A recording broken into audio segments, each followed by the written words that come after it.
중견기업에서 3년 정도 일했는데 늘 똑같은 회사 생활에 매너리즘이 생겼다면 이런 생각을 하게 됩니다.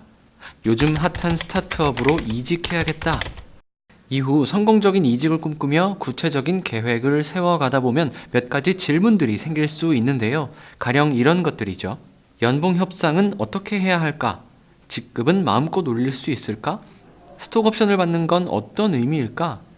이 질문에 대한 답, 아웃스탠딩이 해드리겠습니다. 협상할 때 최대한 올려서 말하는 게 좋겠다.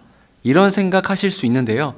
당신의 입사가 해당 스타트업의 기업 가치에 직접적인 영향을 미칠 수 있는 상황이 아니라면 그냥 관행을 따르시기를 추천드립니다. 보통의 관행이라면 통상급여는 전 직장과 맞추거나 아니면 아주 쬐끔 올려주는 경우가 일반적이죠. 스타트업 회사로 이직해서 단기간에 밥값하는 거, 그거 그렇게 쉬운 일 아니거든요. 스타트업은 조직 규모가 작아서 개개인의 역량이 그만큼 중요하고 특히 죽느냐 사느냐의 상황에 몰려있는 경우가 많아서요. 직원에 대한 스타트업의 기대 심리라는 게 중견기업과는 확실히 차이가 있습니다. 무리하게 연봉 협상했다가 나중에 월급 루팡으로 몰릴 위험이 있으니까 조심스럽게 접근할 필요가 있다는 사실 기억하셨으면 좋겠습니다. 통상 큰 기업에서 작은 기업으로 자리를 옮기시는 분들을 보면 직급을 올리는 경우가 많죠.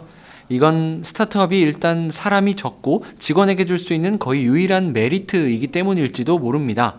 나 정도 인재라면 스타트업에선 C레벨도 가능하지 않을까? 이런 생각 충분히 이해하는데요.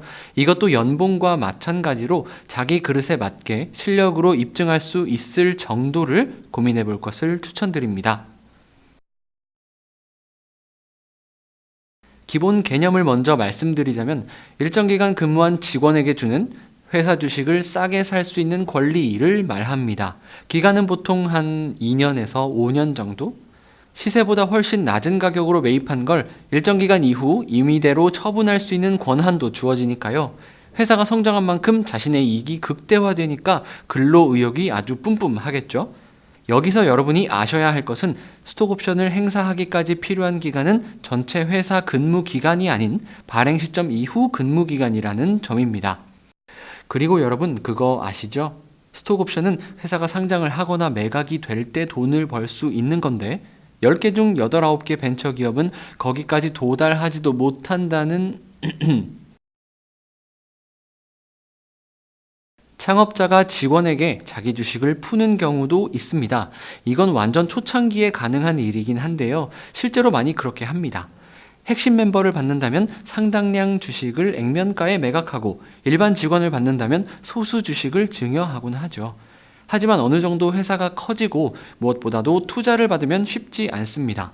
주주들이 이익 침해를 이유로 반대하거든요.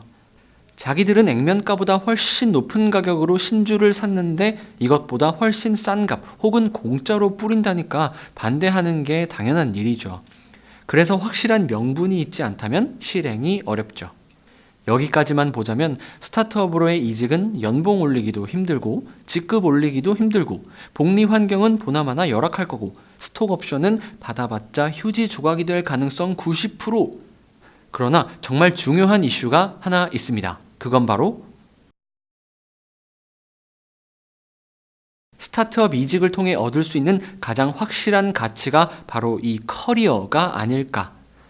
스타트업에서는 적성과 가까운 역할을 맡을 수 있고 주도적으로 프로젝트를 설계하거나 진행할 수 있으며 무엇보다도 시대 흐름에 적합한 업무를 할 수 있으니까요. 지극히 현실적인 제한사항들이 많은 것이 사실이지만 이 같은 측면에서는 적어도 기성기업보다는 훨씬 낫습니다. 미래에는 어떤 트렌드가 찾아올지, 어떤 기업이 멋진 가치를 창출할지, 어떤 직종이 유망할지 이런 것들을 내 상황과 결부해 봤을 때 어떤 밸류를 창출할 수 있을지를 고민해 봤다면 더 근본적으로는 내가 정말 하고 싶고 잘할 수 있는 일은 무엇일지 또 어떤 일을 할 때 행복한지 스타트업에 대한 막연한 기대 이전에 이 같은 질문들에 대해 충분히 고민해보고 확신을 갖는 것이 반드시 필요한 것 같습니다.